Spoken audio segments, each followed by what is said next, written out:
ये आप बहुत बड़ी बात बोल रहे हैं कि जामा मस्जिद के नीचे श्री कृष्ण भगवान का मूर्ति के ऊपर पैर रख करके लोग जा रहे हैं, आ रहे हैं, दूसरे समुदाय के लोग। पहली बार हमने कथा 6 वर्ष की आयु में गंभारडी, जो शायद बेंगाबाद या जमुआ का क्षेत्र पड़ता है, तो मैं 6 वर्ष की आयु में सुबह शाम बोल बंदे कृष्ण कृष्ण कृष्णा। कि अभी के टाइम में देख रहे हैं मॉडल लोग, सारी जो हमारी बहनें होती है इस सब चीज पे ध्यान नहीं देती हैं, ठीक है। वो अभी अपने अलग अलग मॉडल में जी रही हैं। रील्स हो, इंस्टाग्राम हो, आजकल की बहुएं, बेटियां सब घिरती जा रही। लेकिन मैं ये कहना चाहूंगी उन तमाम बेटियों से, उन तमाम बहुओं से, तो मैं निवेदन करना चाहूंगी कि हाँ ठीक है, मॉडर्निज्म अपने जगह पे सही है, ये मॉडर्न एरा है, लोग तो मॉडर्निज्म होंगे ही, लेकिन अपनी सभ्यता को न भूले, अपनी संस्कृति को न भूले, क्योंकि ये हिंदू सभ्यता, ये हिंदू संस्कृति, ये सनातन धर्म से बढ़कर कोई धर्म नहीं। देख रहे हैं अमित कुमार के साथ सच क्या है न्यूज। अभी हम गिरिडीह के जमुआ प्रखंड अंतर्गत मानिकबाद में हैं और आप लोगों को तो बता दें कि पहले भी जानकारी है कि अपने क्षेत्र जमुआ प्रखंड के खरियोडी में दुर्गा मंडल प्रांगण में महाराज जी का कार्यक्रम चल रहा है, देवकीनंदन ठाकुर जी का। उसी के दौरान में यहाँ के देवी ज्योति जी शर्मा जी आई हैं, जो कि अब उनसे मिली हैं।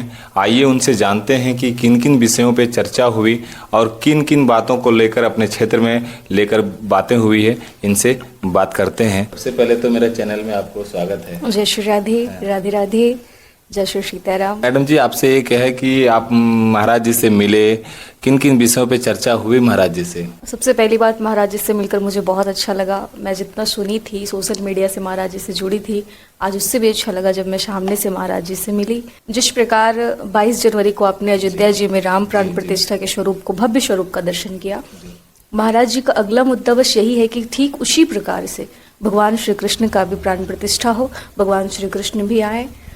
और मुझे इस बात से बड़ी खुशी होती है कि हम अगर हिंदू जागरूक हो जाएं, तो जिस प्रकार राम जी आज हमारे कहिए तो घर आए हैं, आंगन आए हैं, अयोध्या जी में वास किए हैं, ठीक उसी प्रकार कृष्ण जन्मभूमि में भी भगवान कृष्ण आएंगे। ये हमारे ठाकुर जी का, देवकीनंदन ठाकुर जी का ये सबसे मुख्य मुद्दा था। तो मथुरा के बारे में, कृष्ण भगवान के बारे में महाराज जी से क्या क्या बातें हुई, किन किन विषयों को लेकर के बातें हुई, जो प्रभु श्री कृष्ण का भी वहाँ पे मंदिर बनना चाहिए, इस विषय को लेकर क्या चर्चा हुई? देवकीनंदन ठाकुर जी महाराज जी में बहुत आक्रोश देखा गया जी। आक्रोश इस बात का था कि जामा मस्जिद के नीचे तले भगवान श्री कृष्ण के तस्वीर पे लोग पैर से कुचलकर लोग जा रहे हैं। इस विषय पर महाराज जी में काफी आक्रोश दिखा। महाराज जी की सबसे बड़ी अगर कही जाए विषय तो यही था कि आप हिंदू जितने भी हैं, अगर हिंदू एकत्रित हो जाए, अगर हिंदू संगठित हो जाए, तो किसी में इतनी हिम्मत नहीं है कोई किसी भी समुदाय में कि हमारे हिंदुत्व को पछाड़ सके, नीचे गिरा सके। बस जी, ये आप बहुत बड़ी बात बोल रहे हैं कि जामा मस्जिद के नीचे श्री कृष्ण भगवान का मूर्ति के ऊपर पैर रख करके लोग जा रहे हैं, आ रहे हैं, दूसरे समुदाय के लोग। तो ये बहुत बड़ी बातें हैं। आप इतने बड़ी बातें बोल रहे हैं, आप बोल रहे हैं या महाराज जी बोल रहे हैं? नहीं, ये मैं भी बोल रही हूँ और महाराज जी का भी यही कहना है। और आप एक उदाहरण के तहत इसे समझ सकते हैं। अगर आपके पिता के तस्वीर के ऊपर कोई पैर रखकर चला जाए, महाराज जी ने भी यही उदाहरण देकर लोगों को समझाया, तो आपको कैसा प्रतीत होगा? ये तो सही बात है कि ऐसे, लेकिन ये कंफर्म आपको पता है कि वहाँ पे कृष्ण भगवान का? हाँ, बिल्कुल।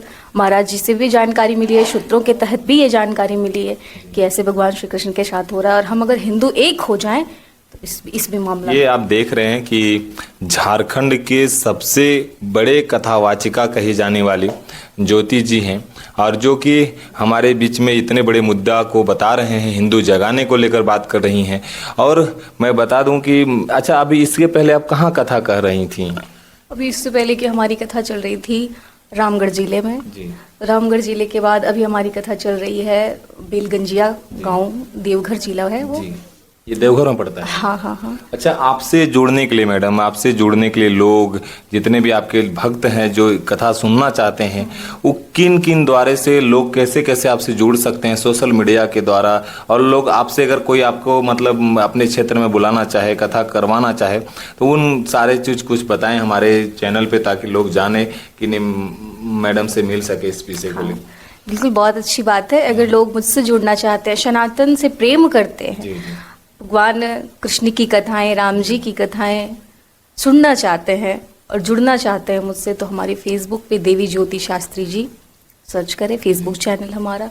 यूट्यूब पे जुड़े देवी ज्योति शास्त्री जी ऑफिशियल, इंस्टाग्राम पे देवी ज्योति शास्त्री 4002, इस चैनल के माध्यम से आप हमसे जुड़ सकते हैं। ये मेरा सवाल इसलिए था क्योंकि अभी के टाइम में देख रहे हैं मॉडल लोग, सारी जो हमारी बहनें होती है इस सब चीज़ पे ध्यान नहीं देती हैं, ठीक है, वो अभी अपने अलग अलग मॉडल में जी रही हैं, ठीक है, रील्स की दुनिया में जा रही हैं। ये सब दुनिया छोड़ करके आपको इस दुनिया में आने में कैसा लग रहा है आपको? कहते हैं ना, ये कैसे पॉसिबल है? हाँ, कल आप अगर कथा श्रवण कर रहे थे तो आपने एक भजन सुना होगा, बिन पिए नशा चढ़ जाता है जो राधे राधे गाता है। दुनिया की तमाम नशाएं जिस पे लोग आकर उसकी आदी होकर लोग उसमें घिर जाते हैं और दिन ब दिन घिरे जा रहे हैं। रील्स हो, इंस्टाग्राम हो, आजकल की बहुएं बेटियां सब घिरती जा रही हैं। लेकिन मैं ये कहना चाहूंगी उन तमाम बेटियों से, उन तमाम बहुओं से कि एक बार अगर इस नाम का नशा आपको चढ़ गया, अगर एक बार आप राधा नाम, राम जी के नाम से जुड़ गए, अगर आपको एक बार प्रेम हो गया तो फिर ये दुनिया आपको फीकी लगेगी और कोई नशा इसके सामने नहीं होगा। तो मैं निवेदन करना चाहूंगी कि हाँ ठीक है, मॉडर्निज्म अपने जगह पे सही है, ये मॉडर्न एरा है, लोग तो मॉडर्निज्म होंगे ही, लेकिन अपनी सभ्यता को ना भूले, अपनी संस्कृति को ना भूले, क्योंकि ये हिंदू सभ्यता, ये हिंदू संस्कृति, ये सनातन धर्म से बढ़कर कोई धर्म नहीं है। अच्छा, इस पे आप, मैं अपनी बहनों को जो इस मॉडल में हैं उनको आप क्या संदेश देना चाहते हैं? क्यों आप वो इस सनातन धर्म से बिलोंग करते हैं, सनातन धर्म से हैं, तो ये सब चीज़ मॉडल दुनिया में जाने छोड़ करके सनातन धर्म को जो अभी आप लोग कर रहे हैं, कथा कर रही हैं, कोई बहुत सारे देखिए संत बन गई हैं, तो ऐसे मतलब इस सनातन धर्म में ये सब आना चाहिए कि नहीं आना चाहिए? अरे बिल्कुल, सनातन धर्म में आना चाहिए या ना आना चाहिए इसका तो कोई तो एक ऑप्शन ही नहीं बनता। आना ही चाहिए, बिल्कुल आना चाहिए। जो लोग हिंदू हैं, सनातन धर्म की पद्धति पे चलने वाले हैं, सनातन से नाता रखने वाले हैं, उनको बिल्कुल आना चाहिए, क्योंकि इस नाम से बढ़कर कुछ नहीं है संसार में। अच्छा, आपकी पढ़ाई कहाँ तक हुई है? हमारी शिक्षा दीक्षा अयोध्या जी में हुई है। राम बल्लभ कुंज की मैं शिष्या हूँ और जहाँ तक मैं अपनी टूटी फूटी भाषा में हो पाता है वहाँ तक मैं आप सबों के बीच राम कथा का गुणगान करती हूँ, श्रीमद् भागवत कथा का गुणगान करती हूँ, जहाँ तक मुझ में राम जी की कृपा बरस रही है। गुरु अच्छा, बोल रहे थे कि आप आज के बाद आपकी कथा कहाँ होने वाली है? लोग आपके उस जगह, मेरे चैनल के माध्यम से अगर देखे तो उस जगह पे आपके भक्त आपको सुनने के लिए जाए, आप वहाँ के जो श्रवण करने के लिए, कथा श्रवण करने के लिए जाए, तो आप थोड़ा बताएं कि किस जगह पे आपकी कथा होने वाली है? मधुपुर जिले में जी, हाँ, मधुपुर 4 मार्च से 8 मार्च तक हमारी कथा होगी। श्री शिव पुराण महाकथा का आप दर्शन करेंगे। बीच में जैसा कि आप जानते हैं 8 मार्च को महाशिवरात्रि भी हम मनाएंगे, 8 मार्च को, हाँ, और बहुत ही भव्य कथा के साथ हम दर्शन करेंगे। हमारे YouTube चैनल पे आप दर्शन कर सकते हैं। और फिर आगामी हमारी कथाएं 8 मार्च के बाद 13 मार्च से 19 मार्च तक फिर से हमारी कथा जमुई जिले में चलेगी। हाँ, बिहार के जमुई जिला में। चलिए, ये थी हमारी साथ ज्योति शर्मा जी, जो अपने सनातन धर्म की बहनों को महाराज जी से मिले, उन सारे विषयों पे चर्चा हुई।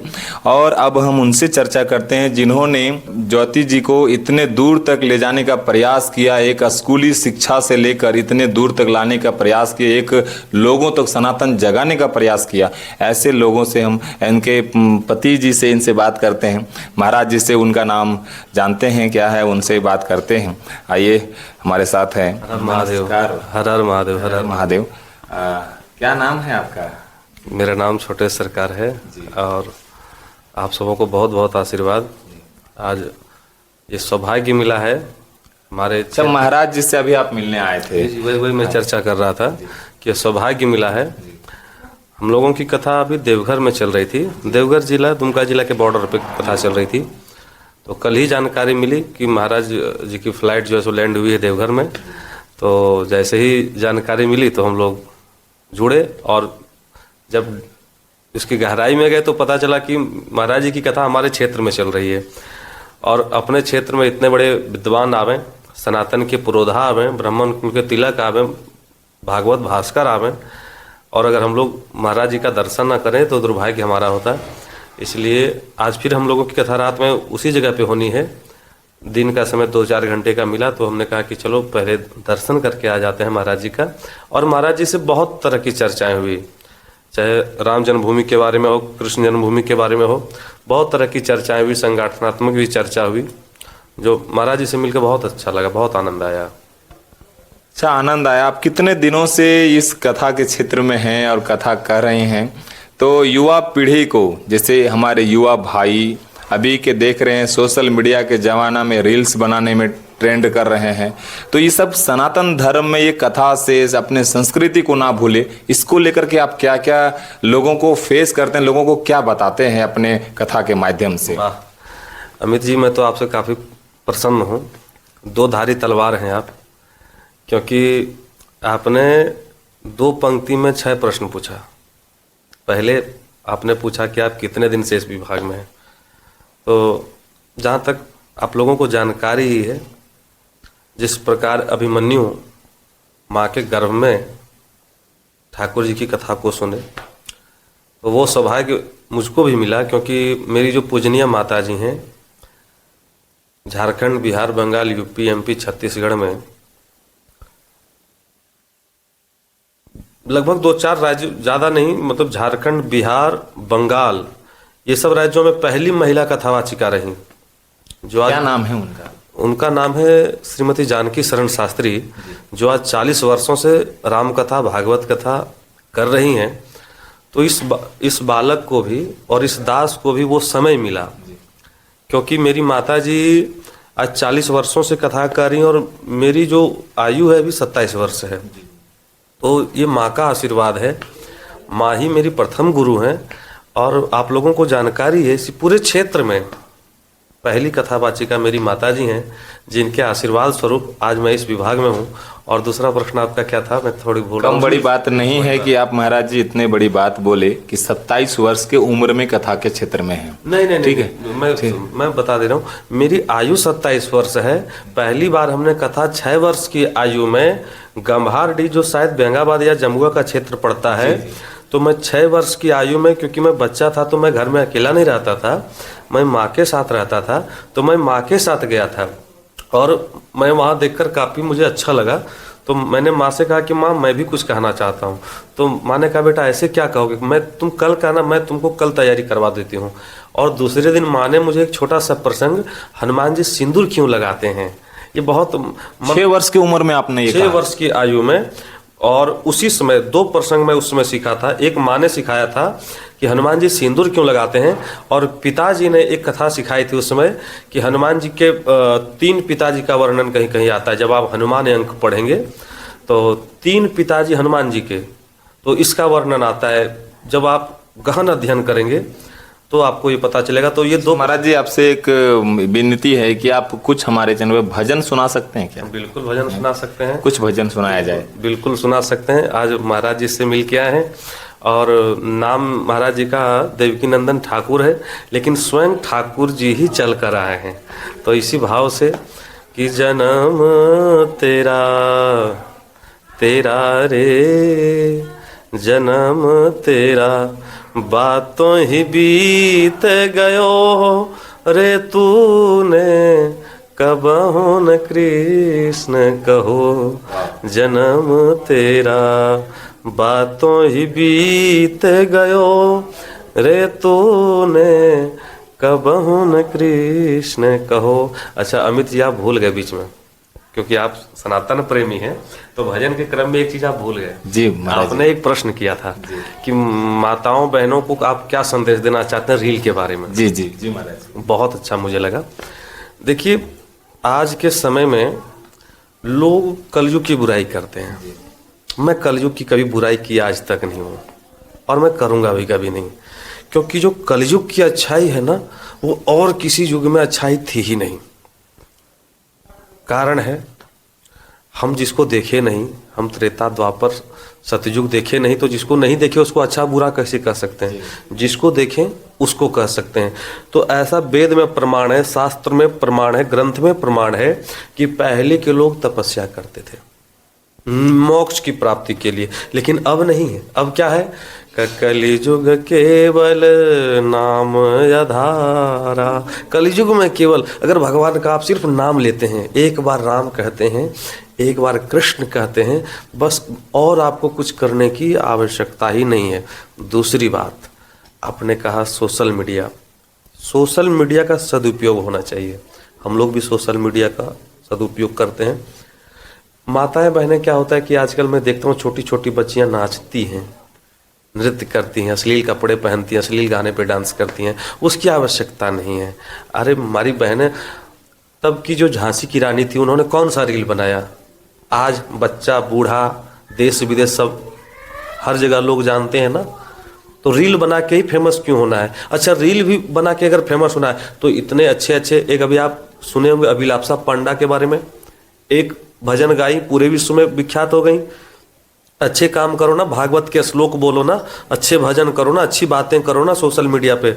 आज अभी आप देवी जी का इंटरव्यू ले रहे थे, एक छोटे से गांव, सुदूर देहात गांव क्षेत्र से आज इनके इंस्टाग्राम पे 1.5 लाख के लगभग फॉलोवर है, और महज 2 सालों में। क्योंकि पहले हम लोग सोशल मीडिया अच्छे कार्य करके, जी, हम लोग सोशल मीडिया के बारे में नहीं जानते थे। यूट्यूब पे आज 2.5 लाख लोग जुड़े हुए हैं गांव देहात से। हम लोग पहले नहीं जानते थे। 2 सालों का ये परिणाम है।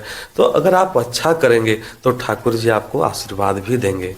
बस आपको अच्छा करने की आवश्यकता है। ये हमारे साथ छोटे सरकार जी थे। आप देख रहे थे कितने अच्छे तरीके से सनातन के लोग को बढ़ावा देने का प्रयास कर रहे हैं और हिंदुत्व को जगाने की बात कर रहे हैं। मैं यहाँ पे ज्योति शास्त्री जी से भी आप लोगों को कुछ भजन सुनाने का प्रयास करूँगा, ताकि आप लोग तक सुने कि ज्योति जी कैसे गाती हैं, कैसे आप लोग तक सुनाया जाए और आप लोग उनसे थोड़ा सा प्रभावित हो। और युवा जितने भी युवा बहनें हैं हमारी, जितने भी बहनें, वो सब चीज़ ज़रूर सुने, ताकि बहनें को लगे कि नहीं, एक बहन इतने दूर तक जा सकती है तो ये हम लोग भी प्रयास करें तो क्यों नहीं जा सकते हैं। ज़रूर थोड़ा सा एक भजन आप सुना दें तो काफ़ी खुशी होगी, क्योंकि हमारी बहनें सुनेगी तो थोड़ा उसको लगेगा कि नहीं, जो रील्स की दुनिया है वो दुनिया अलग दुनिया है। इस दुनिया में जाने का बस सिर्फ अमृतमय ही दुनिया होती है। इस दुनिया में जाना चाहिए लोगों को। और जैसा कि आपने अभी महाराज जी के द्वारा सुना कि इस कलयुग में अगर नाम लिया जाए भाव से, मन से, क्योंकि भगवान ठाकुर जी कहते हैं भाव का भूखा हूँ मैं, भाव ही बस सार है। भाव से मुझको भजे तो उसका बेड़ा पार है। भाव बिन सुनी पुकार मैं कभी सुनता नहीं, भाव से को फूल भी दे तो मुझे स्वीकार है। भगवान को बहुत सारी व्यंजनों की, बहुत सारे मिष्ठानों की, बहुत सारे पैसे की, रुपए की कोई आवश्यकता नहीं। जैसे कृष्ण जी को नटखट भी कहा जाता है। कृष्ण जी राधा जी को मनाने के कुछ भजन ऐसे गा दें जैसे मतलब हमको अच्छा लगे थोड़ा। अच्छा, तो मैं जरूर सुनाऊंगी। आप सबसे पहले इस विषय पर चर्चा हो रही थी कि हमारे ठाकुर भाव के भूखे हैं। आप बताओ भैया, अगर हमारे ठाकुर भाव के ना भूखे होते तो आज पता हो ऐसा हमें सुनने में आता कि हमारे ठाकुर जी अंबानी जी के घर पे हैं। आता ना? जरूर। हाँ, हमारे ठाकुर जी की अगर आप सारी कथाओं को श्रवण करें, मानस की कथाओं को श्रवण करें, तो आप पाएंगे कि हमारे ठाकुर, हमारे राम सबरी के घर आए, भली नहीं जाती की, बस उनके अंदर, उनके मन में भाव था। भाव होना चाहिए। और आपने जैसा कि कहा कि कृष्ण जी के भजन को सुनाए, तो कृष्ण नाम ही बड़ा पावन। इसलिए मैंने पूछ रहा हूँ कि महाराज जी से अभी कृष्ण के बारे में ही आपसे चर्चा हुई है, इसलिए मैं कृष्ण भगवान की आपको भजन सुनाने की बात कह रही हूँ। तो भगवान कृष्ण का नाम लेते रहना चाहिए। इस विषय पर भजन है। जो तू मिटाना चाहे जीवन की तृष्णा, सुबह शाम बोल बंदे कृष्ण कृष्ण कृष्णा। सुबह शाम बोल बंदे कृष्ण कृष्ण कृष्णा। कृष्ण नाम पावन पावन, कृष्ण नाम प्यारा प्यारा। जो न बोले कृष्णा कृष्णा, जग से वो हारा हारा। मन का मिटे अंधियारा, मन का मिटे अंधियारा, बोल कृष्ण कृष्णा। सुबह शाम बोल बंदे कृष्ण कृष्ण कृष्णा। सुबह शाम बोल बंदे कृष्ण कृष्ण कृष्णा। जय श्री कृष्णा, जय श्री राधे। गजब की आपने गाई मैडम जी, आप इतने अच्छे गाएं कि मैं भी भावुक हो गया। और मैं चाहूँगा कि सभी सनातनी भाई जरूर जगे, और जैसा कि आप सुन रहे थे, इतने कृष्ण और राधा के बीच में प्यार था, इस लेकर के सनातनी जरूर जगे। और अभी ज्योति जी से आपको सुना रहे थे। तब तक के लिए अमित कुमार के साथ जय हिंद, जय भारत।